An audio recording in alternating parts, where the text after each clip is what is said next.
شروع اللہ کے نام سے جو بہت مہربان نہایت رحم کرنے والا ہے۔ آسمانوں اور زمین میں جو چیز بھی ہے وہ اللہ کی تسبیح کرتی ہے، جو بادشاہ ہے، بڑے تقدس کا مالک ہے، جس کا اقتدار بھی کامل ہے، جس کی حکمت بھی کامل۔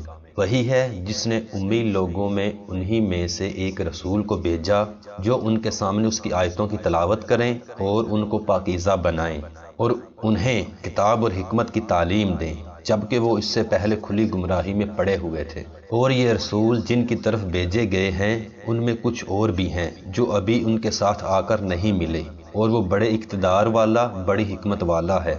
یہ اللہ کا فضل ہے، وہ جسے چاہتا ہے دیتا ہے، اور اللہ بڑے فضل والا ہے۔ جن لوگوں پر تورات کا بوجھ ڈالا گیا پھر انہوں نے اس بوجھ کو نہیں اٹھایا، ان کی مثال اس گدھے کی سی ہے جو بہت سی کتابیں لادے ہوئے ہو۔ بہت بری مثال ہے ان لوگوں کی جنہوں نے اللہ کی آیتوں کو جھٹلایا، اور اللہ ایسے ظالم لوگوں کو ہدایت تک نہیں پہنچاتا۔ اے پیغمبر ان سے کہو، اے لوگو جو یہودی بن گئے ہو، اگر تمہارا دعویٰ یہ ہے کہ سارے لوگوں کو چھوڑ کر تم ہی اللہ کے دوست ہو تو موت کی تمنا کرو اگر تم سچے ہو۔ اور انہوں نے اپنے ہاتھوں جو اعمال آگے بھیج رکھے ہیں ان کی وجہ سے یہ کبھی بھی موت کی تمنا نہیں کریں گے، اور اللہ ان ظالموں کو خوب جانتا ہے۔ کہو کہ جس موت سے تم بھاگتے ہو وہ تم سے آ ملنے والی ہے، پھر تمہیں اس اللہ کی طرف لوٹایا جائے گا جسے تمام پوشیدہ اور کھلی ہوئی باتوں کا پورا علم ہے۔ پھر وہ تمہیں بتائے گا کہ تم کیا کچھ کیا کرتے تھے۔ اے ایمان والو، جب جمعہ کے دن نماز کے لیے پکارا جائے تو اللہ کے ذکر کی طرف لپکو اور خرید و فروخت چھوڑ دو، یہ تمہارے لیے بہتر ہے اگر تم سمجھو۔ پھر جب نماز پوری ہو جائے تو زمین میں منتشر ہو جاؤ اور اللہ کا فضل تلاش کرو، اور اللہ کو کثرت سے یاد کرو